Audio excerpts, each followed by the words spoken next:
Middle class को क्या मिलेगा, किसानों को क्या मिलेगा, रोजगार का क्या होगा।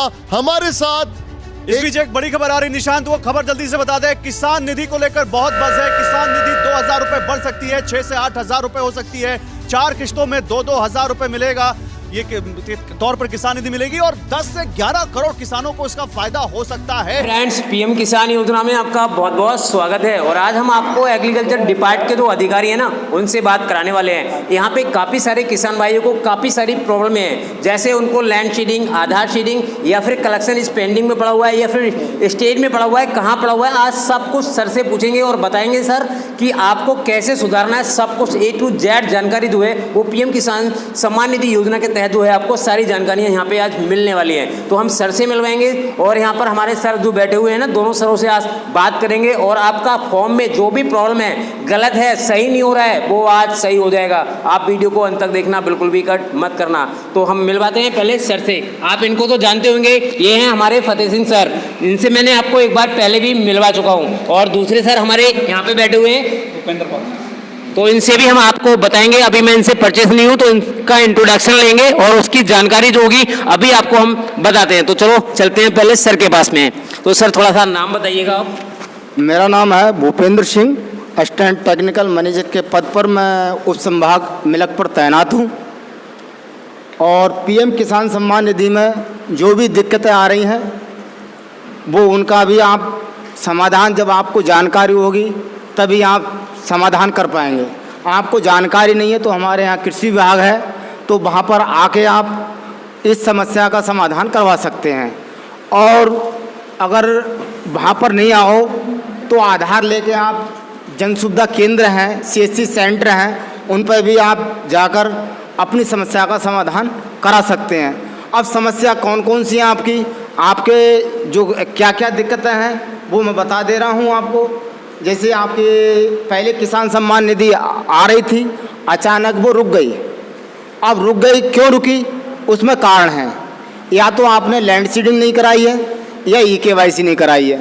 अगर लैंड सीडिंग नहीं कराई है तो आप जो लैंड सीडिंग करा लें, उसका क्या प्रोसीजर है। आप अपने लेखपाल को आधार कार्ड की फोटो स्टेट और जो खतौनी है, खतौनी की फोटो स्टेट लेखपाल को उपलब्ध करा दें। अगर लेखपाल किसी कारणवश आपको नहीं मिलता है तो हमारे उप संभागीय कृषि प्रसार कार्यालय लोहा पर आएँ और अपनी ये दोनों डॉक्यूमेंट्स दे दें, खतौनी और आधार, और आपकी लैंड सीडिंग हो जाएगी। जब आपकी लैंड सीडिंग हो जाएगी, जो किस्तें बाकी रुकी हुई हैं, किसी कारणवश रुकी हैं या इनके कारणवश रुकी हैं, तो वो आपकी किस्त आना स्टार्ट हो जाएंगी। दूसरी बात, जिन लोगों का आधार सीटेड नहीं है बैंक में, उन लोगों की किसान सम्मान निधि रुकी हुई है।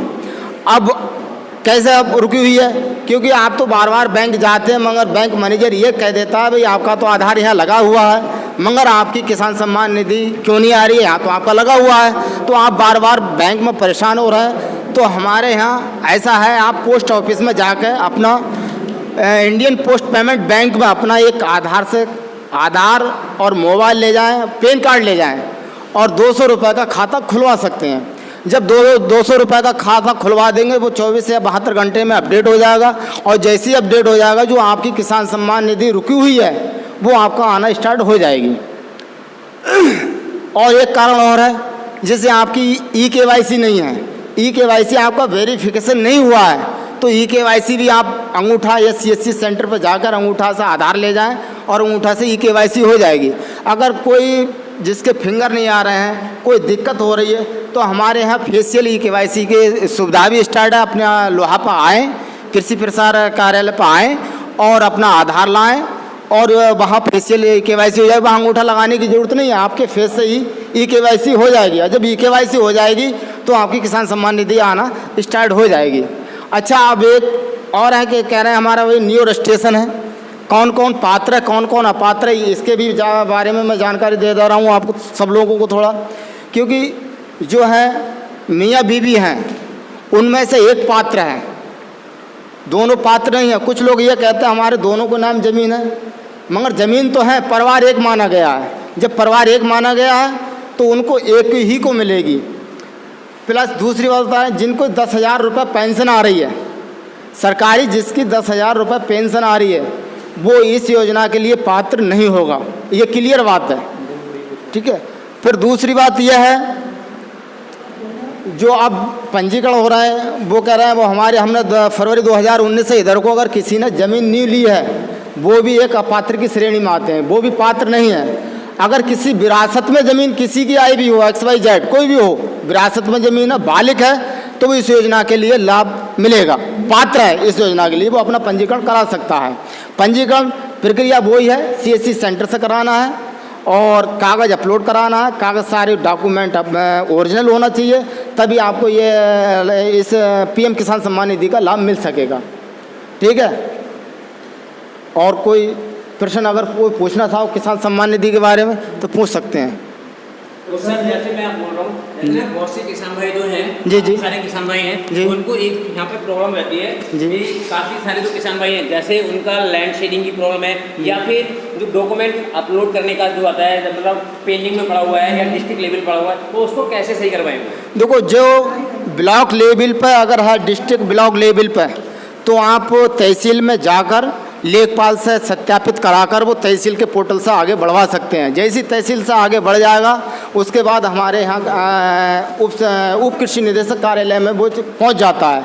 जब पहुँच जाता है हम घोषणा पत्र लेते हैं, उसमें सारे डॉक्यूमेंट लेखपाल से सत्यापित होते हैं। अगर किसी कारणवश लेखपाल सत्यापित नहीं करता है तो वो बगैर सत्यापित करा दे दें और दे दें। उस पर हमारे जो भी हैं यहाँ पर उप संभाग कृषि विभाग, वहाँ पर ही आके आपका अपलोड हो जाएगा, कोई दिक्कत नहीं होगी वहाँ। देखो जो डिस्ट्रिक्ट में पड़े हुए हैं, जैसे डिस्ट्रिक्ट में पड़े हुए हैं ना, डिस्ट्रिक्ट में जो लेवल में पड़े रहते हैं, तो उनके लिए अप्रूव कराने के लिए कुछ करना पड़ेगा या फिर वो अपने आप अप्रूव? नहीं, आपको हमने बताया घोषणा पत्र देना होगा हमारे यहाँ। भाई घोषणा पत्र, आधार कार्ड, बैंक की पासबुक, खतौनी, तीनों चीज़ें, चारों चीज़ें देगा। अगर कोई विरासत में आई है तो उनका मृतक सर्टिफिकेट, उनका आधार भी देना होगा, पूरा घोषणा पत्र भर कर देना होगा, तभी हमारे यहाँ से अप्रूवल होगा।